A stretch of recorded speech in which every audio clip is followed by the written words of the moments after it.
Halo Sobat Saham Indonesia, semangat pagi, ketemu lagi dengan berita saham terbaru dihadirkan oleh SFI Stock for Indonesia Channel. Jangan kemana-mana ya, agar kamu tidak ketinggalan update informasinya.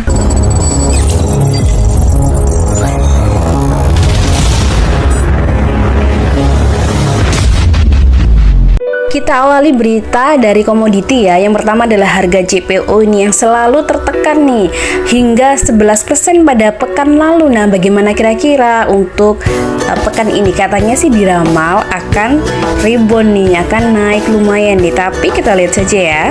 Nah, hal yang sama juga dialami oleh minyak dunia di mana turun 2% di penutupan akhir pekan kemarin di hari Jumat. Emas juga tadi saya lihat juga masih turun ya. Dan bagaimana dengan batu bara? Peringatan bagi RI nih, harga batu bara diramal anjlok ke 300 US dollar.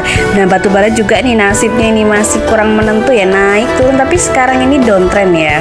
Kita tinggalkan komoditi, kita beralih ke bursa dunia Wall Street ya yang rebound nih. Investor tutup kuping suku bunga mau naik. Jadi ini dari Amerika Serikat ya, Wall Street. Ini dia nggak peduli nih suku bunga mau naik apa enggak, dia tetap hijau. Perinciannya adalah Dow Jones naik walaupun tipis ya 0,58%, S&P juga naik tipis 0,45%, bahkan Nasdaq tidak turun tidak naik di penutupan kemarin hari Jumat. Nah, bursa Asia hari ini dia dibukanya cenderung beragam ya. Nah, bagaimana sih dengan IHSG hari ini? Untuk bursa Asia di hari Senin seperti Nikkei yaitu Jepang ya itu naik ya, tapi ini berbanding terbalik dengan Hang Seng ya yang ambles 1,88% pada pembukaan pada hari ini. Dan juga ada dari Singapura juga turun 0,19%. Nah, dari Cina ini memang beragam ya, ada yang naik, ada yang turun. Nah, kita lihat saja nanti penutupannya bagaimana. Sementara untuk perdagangan hari Jumat kemarin IHSG itu menguat ya 0,53% ke level 7.082 pada perdagangan akhir pekan. Semoga hari ini juga menguat ya. Oke, berikutnya nih ada saham-saham yang banyak dikoleksi asing pada hari Jumat kemarin.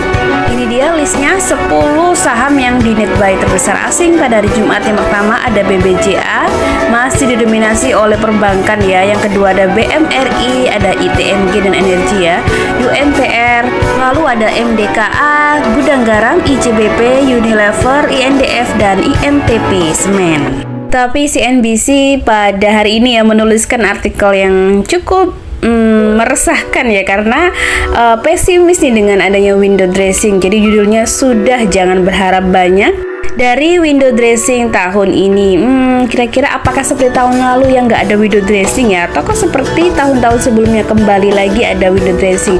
Tapi sekarang udah mau akhir November, sepertinya belum ada tanda-tanda yang terlalu signifikan ya, naiknya tipis gitu.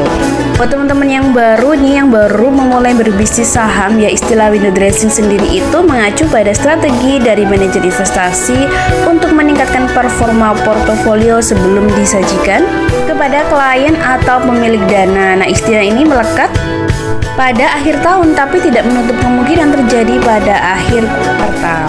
Nah, para manajer investasi ini masuk secara besar-besaran di penghujung tahun ke saham-saham top agar harganya naik, sehingga portofolio sang fund manager terlihat memiliki kinerja yang apik pada penutupan periode. Oke, semoga saja ya masih ada keajaiban yang di akhir tahun ini ada window dressing.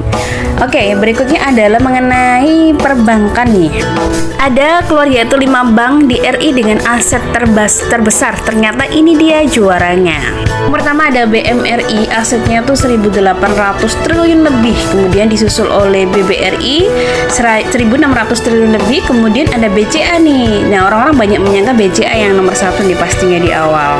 BCA memiliki aset 1.200 triliun lebih, baru setelah itu disusul oleh BBNI yaitu 946 triliun. Lalu baru terakhir urutan kelima adalah BTN 300 triliun sekian. Oke, saatnya kita ke kabar emiten yang pertama ya. Ini lagi musimnya Piala Dunia ya, tadi malam baru dibuka nih. Gelaran Piala Dunia 2022 bergulir, dua sektor ini bakal kecipratan cuan. Nah, dua sektor apa aja nih? Yaitu yang terimbas positif terhadap emiten di sektor media dan barang konsumsi atau consumer good. Consumer good itu bisa makanan, bisa juga bahkan jamu atau mungkin seperti rokok. Nah, untuk media jelas dong yang memegang hak siarnya itu yang kecipratan, yaitu SCMA, dan SCMA adalah merupakan anak dari MTech. MTech juga pasti kecipratan nih ya. Ada juga nih aplikasi video, ini adalah entitas anak dari SCMA ya, dan pemilik video ini membeberkan mengenai prospek pendapatan iklan dari Piala Dunia 2022. Pastinya nih iklannya pasti bayar mahal banget dibanding dengan momen-momen biasa. Jadi banyak sekali nih brand atau pengiklan yang tertarik mensponsori program FIFA World Cup 2022. Ya, sebelum ini ya di kuartal 3 SCMA itu sudah pendapatnya itu udah meningkat nih 7,35%. Jadi menjadi 5,13 triliun.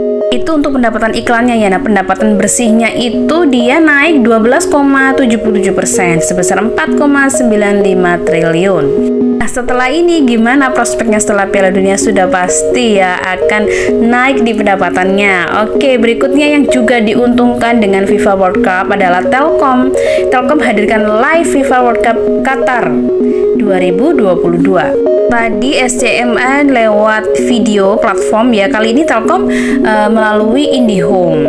Namun keduanya ini saling kerjasama ya antara IndiHome dan video. Kerjasama yang bagus ya, bagus dan saling menguntungkan. Oke, next kalau kita ngomongin Telkom, kita jadi inget Tele ya, yang udah sebenarnya suspendnya udah dibuka, tapi setelah dibuka tuh langsung turun ke gocap deh akhirnya. Nah, kabar terbaru dari Tele ya, Tele ini mengalami defisit yang bengkak menjadi 4,42 triliun. Sekarang namanya kan Omni Inovasi, masih dalam pemantauan khusus nih. Berdasarkan laporan keuangan yang kemarin diterbitkan tanggal 18 ya, hari Jumat ya, dia itu mengalami kenaikan beban yang membengkak 82,57%. Nah, di periode Januari sampai September kuartal 3, Tele ini mencatat rugi bersih 163 miliar atau menembus naiknya 98%. Masih dari dunia telekomunikasi, ada Link yang merosot. Ini juga sama nih, kabar buruk juga ya, merosot 64% nih. Laba Link kuartal 3 tersisa hanya 246 miliar rupiah. Tapi ini mending ya, masih ada labanya ya. Kalau Tele tadi nggak ada labanya sama sekali gitu, padahal banyak yang nyangkut sahamnya. Namun untuk permasalahannya ini sama ya, jadi memang beban-beban pada naiknya bengkak sampai puluhan persen. Nah, mengakibatkan dari rugi bersihnya jatuhnya itu turun banyak untuk Link.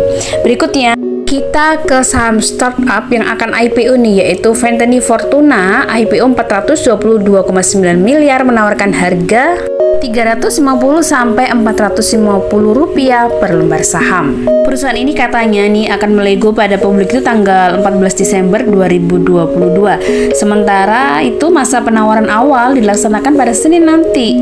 Sekarang hari ini maksudnya tanggal 21 November sampai Selasa tanggal 29 November.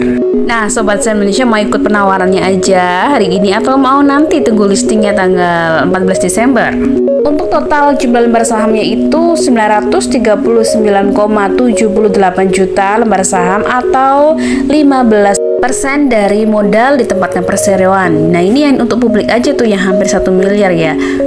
Untuk dana IPO yang diraih nanti itu digunakan untuk pinjaman kepada entitas anak ya di PT Venteni Matahari Indonesia, yang merupakan perusahaan teknologi finansial. Dana tersebut memiliki porsi paling gede nih, 42% dari dana IPO, yakni sekitar 177 miliar rupiah. Nah, masih dari startup nih, ada Goto yang PHK 1.300 karyawan. Nah, ini detail pesangon yang mereka terima, kira-kira berapa ya pesangonnya ya? Jumlah 1.300 karyawan itu senilai setara nih dengan 12% dari total 9.630 karyawan Goto. Dan masih penasaran nih berapa pesangonnya, tidak ada penjelasan ya. Oke, berikutnya kita ke SMSM Otomotif ya. Selamat Sempurna ini akan menjual 4,7 juta saham hasil buyback. Jadi kalau perusahaan habis buyback itu nanti akan ada masanya untuk harus dijual kembali gitu. Untuk buybacknya ini tanggal 2 Desember nanti ya, hingga 28 Desember. Jadi sekitar 3 mingguan lah ya. Oke, berikutnya kita ngomongin tentang konstruksi ya. Yang pertama adalah PTPP nih. Aman Mineral menetapkan PTPP pemenang tender proyek Bandara Kiantar. Selamat buat PTPP ya, mendapatkan kontrak baru nih.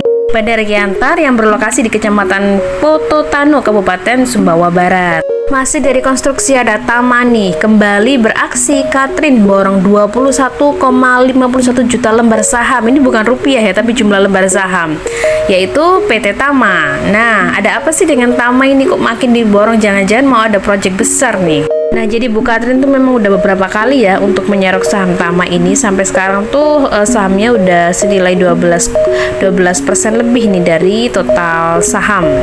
Sementara itu, emiten konstruksi lainnya yaitu Wijaya Karya atau Wika setor modal kereta cepat Jakarta-Bandung senilai 6,12 triliun. Wow, kereta Bandung ini nggak selesai-selesai, dananya makin banyak ya. Oke, semoga dengan penyertaan modal oleh Wika ini setelah itu maka proyeknya makin lancar aja dan cepat rampung tentunya. Next kita ke properti ya, ROX.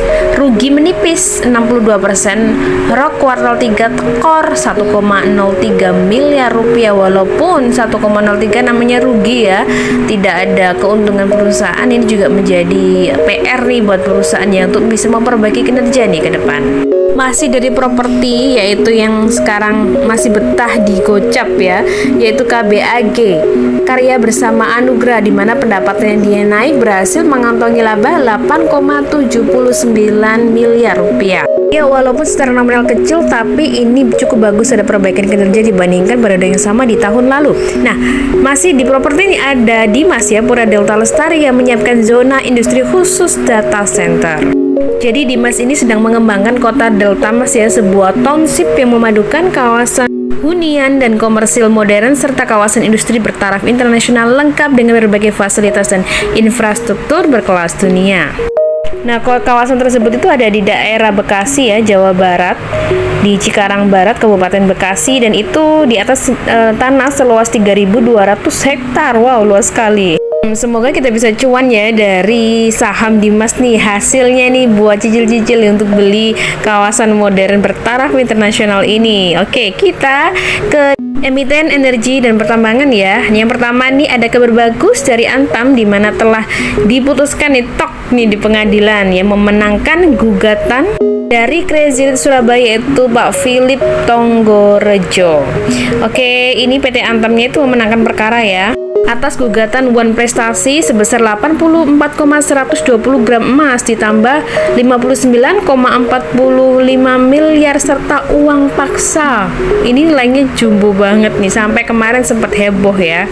Nah, gugatan oleh Pak Philip ini akhirnya nih ditolak oleh hakim tanggal 7 November kemarin, ditolak seluruhnya. Jadi Antam tidak membayar apapun. Oke, udah lega ya yang punya saham Antam nih, habis ini jadi moncer nih kinerjanya ya, karena laporan keuangannya semakin bagus tuh. Kapan lalu sempat tergerus ya, jadi labanya itu terpotong oleh ini pengeluaran ini ya atas kasus ini, tapi sekarang kan itu belum direalisasikan ya, akhirnya sekarang kembali lagi nih nanti normal untuk pendapatan, labanya dan sebagainya. Selanjutnya ada Adaro nih, Adro dan Total garap proyek PLTB 70 MW di Kalimantan Selatan. Ini kabar bagus ya, banyak yang dapat proyek-proyek baru ya. Nah, ini Adaro melalui anak usahanya mendapatkan surat penunjukan atau letter of intent dari PLN. Oh, ini dari PLN ya, untuk pembangunan proyek pembangkit listrik tenaga Bayu atau angin ya, Bayu di Tanah Laut, Kalimantan Selatan. Adaro Power, anak usaha Adaro ini membentuk konsorsium bersama Total Eren SA, dan konsorsium tersebut ditetapkan sebagai pemenang lelang PLN. Selamat ya buat Adaro. Dan dari Adaro lagi nih, di Bali Adaro meraih kerjasama proyek listrik hingga aluminium. Jadi selain menang proyek tadi, ini juga ada kawasan smelter aluminium juga ini yang diraih oleh Adaro ya. Jadi dapat proyeknya bareng-bareng. Nah, semoga setelah ini harga sahamnya juga ikut naik nih. Oke, berikutnya kita ke pipa gas yaitu Raja Rukun Raharja ya. Untuk ekspansi bisnis, Raja meminjam 17 juta USD kepada Bank HSBC. Nah, katanya fasilitas pinjaman tersebut itu akan digunakan untuk pembiayaan ekspansi usaha dan pembangunan infrastruktur pipa gas untuk pengembangan bisnis dan EHK dan anak usahanya. Nah, semoga lancar ya. Nah, berikutnya kita ke perminyakan nih, ada Indo Oil atau Oil cetak laba kuartal 3 melejit 214%. Wow banget nih. Nggak kira-kira ya, udah ratusan persen naiknya nih, ekspor jadi penopangnya.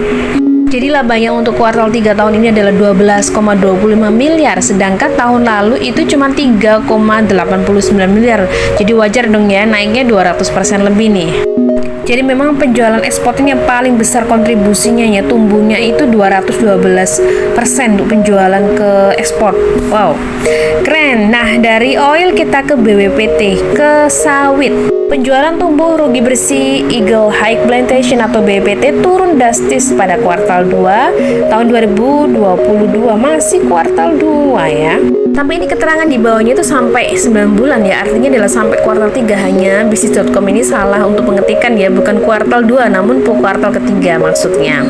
Oke, jadi memang dari segi pendapatannya itu memang naiknya 61,03%, jadi wajar nih untuk kerugiannya tuh dari banyak menjadi sedikit. Nah, selamat ya buat BWPT, semoga bisa memperbaiki kinerjanya terus menerus secara kontinu hingga akhirnya suatu saat bisa menjadi laba, nggak rugi lagi ya. Oke, ini kita ngomong komoditi, ada berarti persewaan kapal ya untuk mengangkut komoditi, yaitu RIGS. Menyusul Stefano, giliran Ratna menyerok 1,35 juta lembar saham RIGS di harga Rp579 per lembar saham. Kita mengenai ke ini consumer good ya, ada Wismilak rokok, WIM yang naik 64,5% ya labanya per Oktober 2022 ya. Cek pemicunya. Ini berkat yaitu produk spesial nih, filter Wismilak yang ini ya disambut positif oleh pasar domestik. Selanjutnya kita ke tekstil ya, ada Ricci nih, susut 59,2%, Ricky Putra Globalindo menjadi rugi 20,5 miliar di kuartal 3. Ini kebalikannya dengan Wismilak ya, Wismilak labanya nanjak sementara Ricci-nya malah rugi nih. Dari tekstil kita ke industri bahan kimia, ada BMSR. Nah, ini BMSR ini bahan kimia dan juga beras ya. Laba bintang mitra meloncat nih, labanya 660% jadi 349 miliar per kuartal 3. Ini lebih dahsyat daripada Wismilak. Nah, ini pencapaian laba yang luar biasa ini terdorong oleh peningkatan penjualan caustic soda liquid ya, peningkatannya sebesar 130,8% dan lain-lainnya juga ikut meningkat luar biasa ya. BMSR selamat nih, hari ini dibuka langsung arah sahamnya. Berikutnya kita ke farmasi ya, di Topang Bio Farma laba Merck naik 27,3% jadi 149 miliar di kuartal ketiga. Jadi memang kenaikan ini disebabkan karena kenaikan pendapatan yang meningkat 10,5% menjadi 869,23 miliar rupiah. Pendapatan tersebut tuh terbanyak ditopang oleh penjualan obat-obatan Bio Farma nih, naiknya 27% ya. Nah, lanjut nih ke Avia ya, Cat Avian ya menyebar dividen interim 619 miliar rupiah. Cek jadwalnya. Untuk kemudiannya ini di pasar reguler dan pasar negosiasi itu tanggal 28 November, seminggu lagi ya. Ex dividen di pasar reguler, pasar negosiasi 29 November. Nah, untuk ini pembayaran dividennya itu ada tanggal 6 Desember 2022. Siap-siap aja nih ya yang punya saham Avia nih, habis ini dapat dividen. Oke, kemudian kita ke dunia keuangan ya, asuransi, ada perbankan dan sebagainya. Nah, pertama ada asuransi dulu nih, laba Victoria Insurance atau VIN kuartal 3 2022 tersisa 669 juta rupiah aja. Anjloknya dalam ya, anjlok 86% nih daripada sama di tahun lalu. Selanjutnya kita ke perbankan. Yang pertama ada Bank of India atau BSWD yang bersiap right issue 2,4 miliar lembar saham. Udah mengantongi restu nih di RUPS ya. Nah, rinciannya seperti ini nih. Sekarang nilai nominalnya itu Rp200 per lembar. Jadi total nilainya itu adalah 480 miliar rupiah. Setelah right issue digelar ini nanti akan bisa memperbaiki ini ya, data modal inti. Ini modal intinya sudah jadi 3,63 triliun. Ini memenuhi syarat sebagai bank ya. Yang kemarin kan ada persyaratan ya, harus 3 triliun minimal. Berikutnya kabar bagus lagi nih, yaitu dari BSIM yang melejit 74% nih laba bersihnya ya, menjadi 182,94 miliar rupiah di kuartal 3 tahun ini. Sementara itu yaitu Bank KNB Indonesia atau BKSW menerima suntikan modal 1 triliun rupiah dari Qatar National Bank. Nah, Qatar National Bank ini merupakan pengendali ya dari BKSW, jadi mempunyai lembar saham yang paling mayoritas paling banyak di BKSW. Oke, ini yang terakhir ya, kita akan informasikan mengenai aksi korporasi yang terjadi dalam waktu yang dekat ya. Nah, ini kita sudah sediakan di grup Telegram kami di grup Forum Trader dan Investor SFI. Nah, seperti berikut ini daftar perusahaan yang membagikan dividen. Ada Avia yang tadi sudah kita bahas ya. Kemudian ada juga berikut daftar perusahaan yang akan melakukan RUPS. Yang pertama ada Goto, kemudian ada Zuro ya. Ini semuanya ada yang di Januari tanggal 31 ya, Goto. Kemudian ada juga yang awal Desember yaitu Zuro, dan sama-sama di Jakarta nih tempatnya ya. Terima kasih yang sudah menonton video ini dan semoga bermanfaat. Jangan lupa jika ingin bergabung bersama komunitas Stock for Indonesia bisa menghubungi hotline kami di kolom deskripsi. Sampai jumpa dan semoga sehat selalu. Go Financial Freedom.